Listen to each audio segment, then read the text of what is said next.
My name is Hazel. I'm a therapist and Pilates instructor at Mountain Massage Company here in the UK, and I've got a 20-minute sort of beginner Pilates sequence for you today.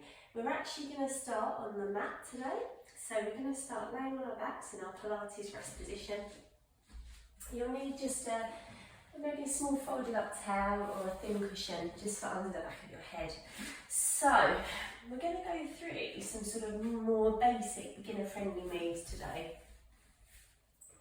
and we'll talk about some of the fundamentals which can be good preparation if you're joining a group class. So just in this position, kind of have a pop onto your back, and just to find the right position of your feet, you can bring the feet together and we can kind of turn the toes out and turn the heels out so that our sort of feet and our knees and our hips are in kind of line with our body. And we're just going to do a few little pelvic tilts back and forth just to find our neutral. So what we wanted to do is kind of rock backwards and forwards. So if you want to, you can place kind of one hand sort of under your lower back and one hand on your tummy. And what you should find is when we rock backwards, so we kind of imprint the spine into the floor, and you should feel your hand getting a little bit squashed. So there's a little gap there that we kind of squish.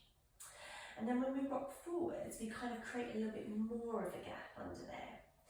So some people like to sort of make a little diamond shape and place that on their tummy.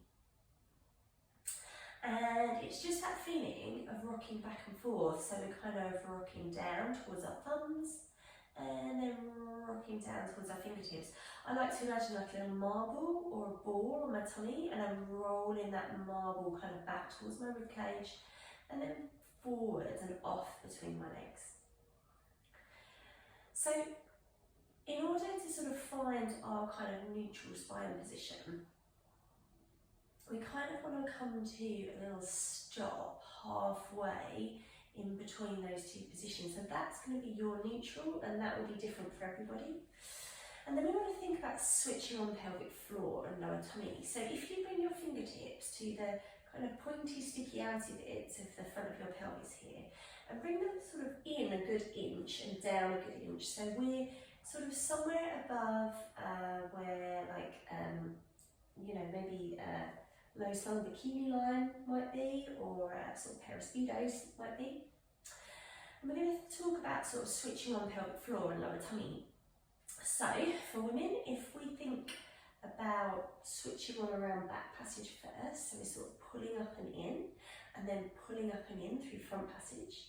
Guys, if you think for male pelvic floors, if you think more about retracting up from the front, that will switch on your pelvic floor a little bit better. And you might feel, and just relax there and then try again, so we're sort of scooping up and in from underneath.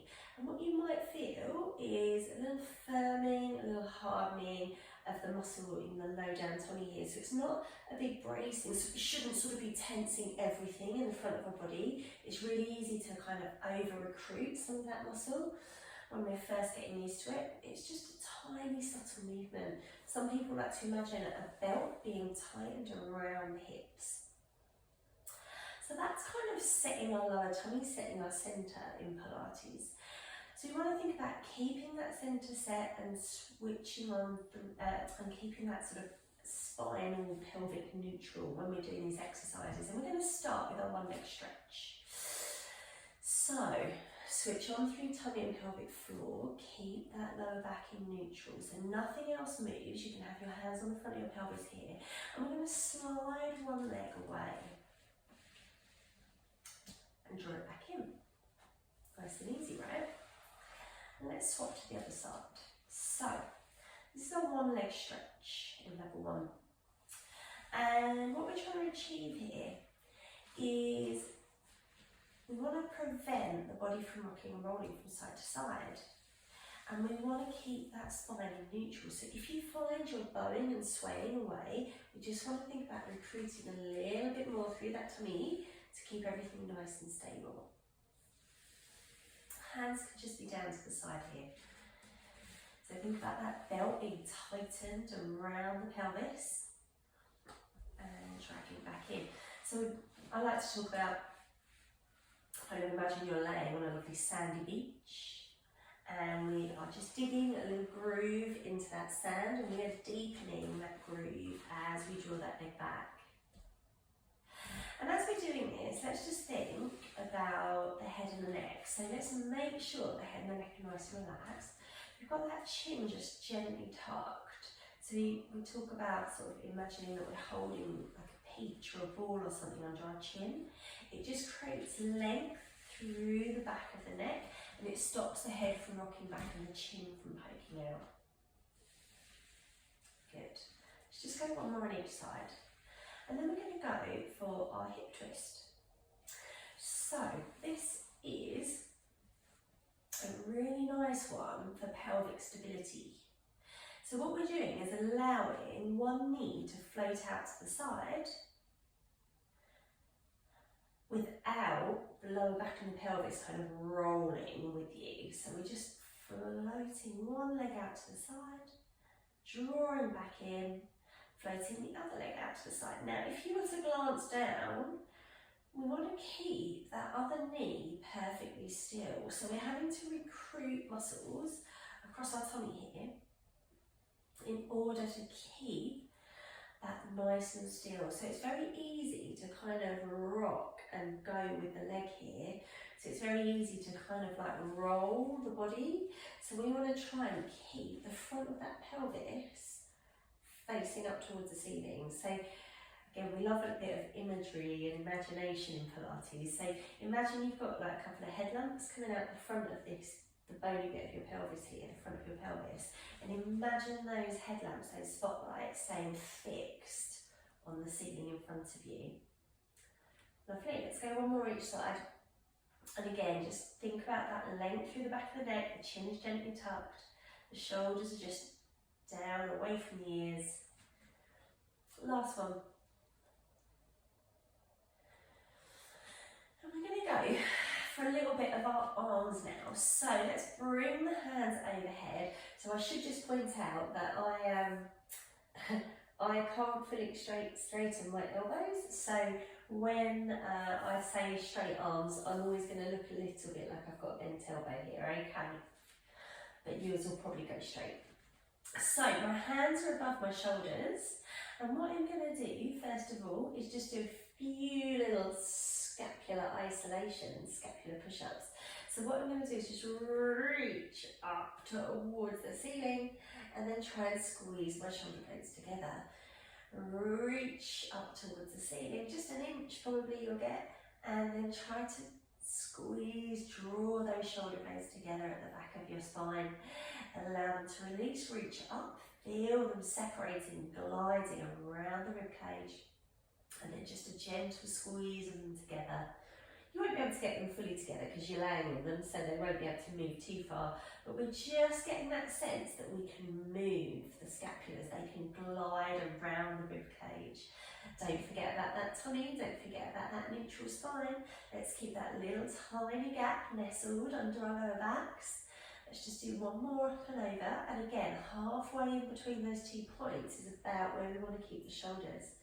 Let's think about the shoulders staying away from the ears, and we're going to start to take the arms overhead and back up. So, as the arms come overhead, try not to lose your neck. Keep the chin just gently tucked, and we want to keep the shoulders down. So we talk about the shoulder blades kind of gliding down towards the back pocket. So you want to try and think about staying fixed down and away. So sort of recruiting some of the muscles that are in here somewhere and just seeing if we can edge them down towards our hips, towards our back pockets. So if you've got very mobile shoulders, maybe you'll get your arms all the way to the floor. Maybe we're somewhere in between, and that's fine.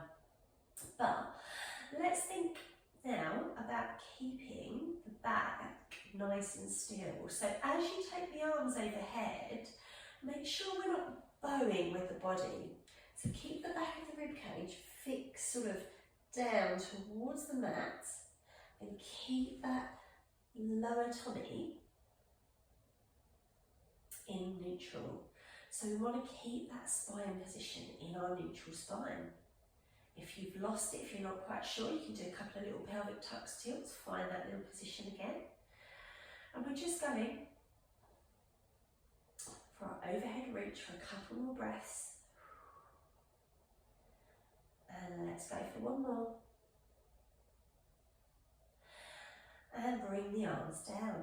Okay, we're going to have a little work into our scissors. So let's think about pelvic floor, lower tummy pelvic floor. So we're not digging our back into the floor in order to prep here. We're just subtly recruiting and switching on those tummy muscles, keeping that spine neutral. We've got that tiny hint of a gap under our lower back. And we're just going to float one leg up into what we call tabletop. So that's where we've got our sort of 90-degree bend at our hip and at our knee. And then we're going to place it back down.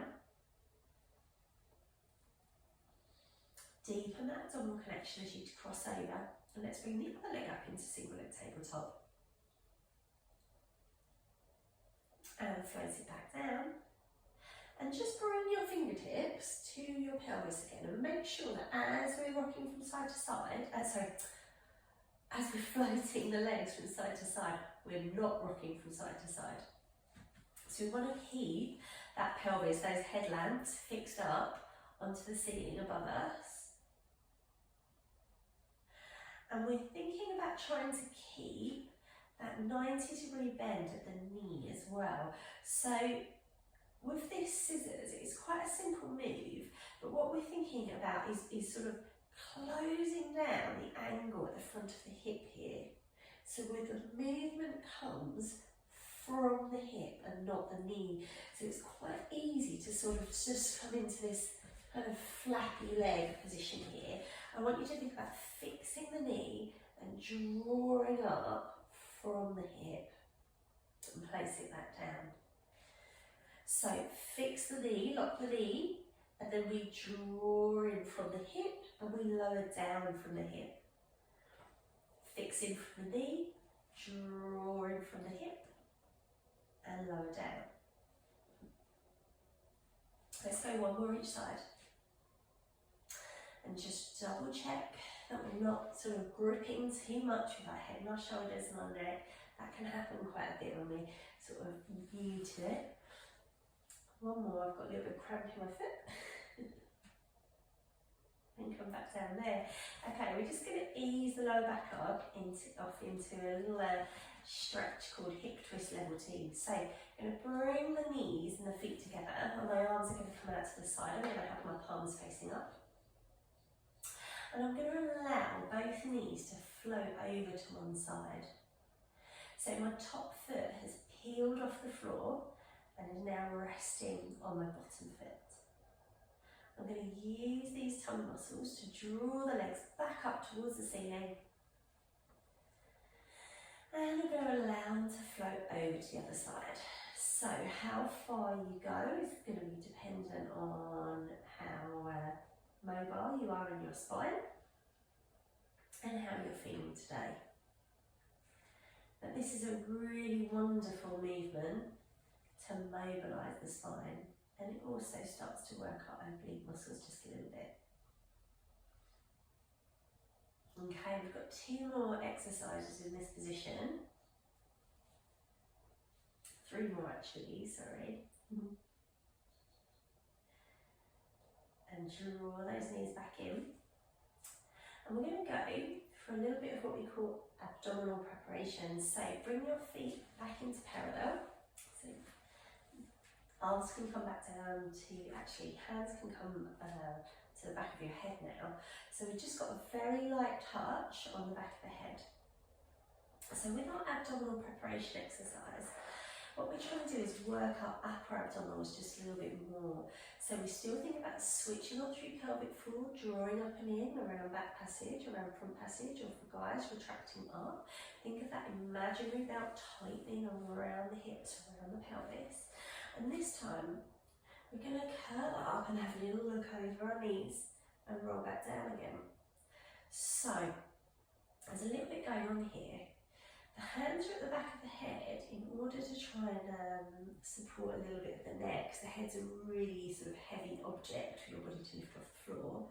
The elbows, keep them out wide, so we don't sort of want them too narrow here. Keep them out wide on your peripheral vision.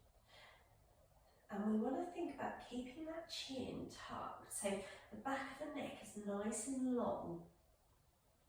It's very easy in this exercise to lift the head and to start working too much around those neck flexors. I want you to think about the front of the rib cage coming down towards the front of your pelvis. So I like to talk about imaginary springs connecting from your rib cage down to your pelvis. Imagine those springs tightening as you come up and then lengthening as you lower back down. So try to keep that length in the back of the neck. And let's just go for a couple more.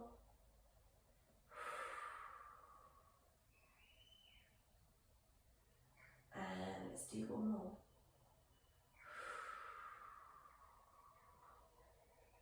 And lower back down. Lovely. Okay. We've got a little bit of work into our tabletop preparation. So this is a move that prepares us for other levels of exercises a little bit later on down the line. So it's a bit like the scissors, except we're going to bring both legs up into tabletop in a moment. Let's switch on pelvic floor, let's switch on lower tummy. Keep that spine neutral. We're going to draw one leg up into our tabletop. Let's think about deepening that abdominal connection now. Okay, so we want to stay nice and relaxed in the head and the neck. Let's deepen that abdominal connection. And without the rest of the body jerking and swaying, we're going to draw the other leg up into our tabletop. Let's hold there for a breath in. Hold there for a breath out. And then let's pop one leg down. Pop the other leg down. And you can just have a little rock from side to side if you need to. Okay, let's try that another couple of times. So, let's make sure we're not sort of jerking and swaying away from the mat here. And that again is really common when we first start, because it just means we've not quite got the deep control yet. But you'll get there. Okay, so let's think about recruiting some of those abdominal muscles. And we're going to draw one leg into tabletop. Draw the other leg into tabletop. It's easier to kind of do the hard part of the movement on an out breath. Take a breath in to hold.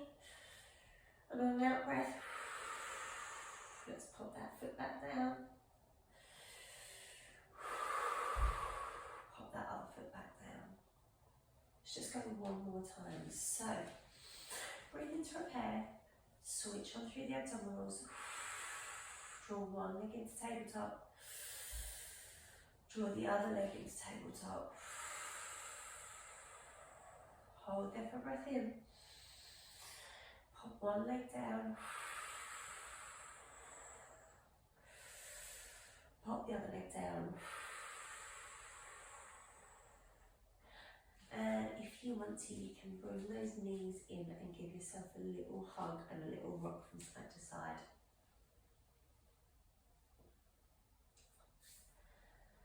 Okay, so that has gone through some basic movements for you today. So I hope you found that helpful. They really do sort of form the base of a lot of future Pilates exercises. So it does get tougher than that, but it's really important to get the grounding and the control and some of those more basic moves before you move on. So maybe if you found that quite tough, maybe try that a few times over the next couple of weeks, and then you can move on and try some of our other videos. Thank you for joining us today. My name is Hazel Clark from Mountain Massage Company here in the UK.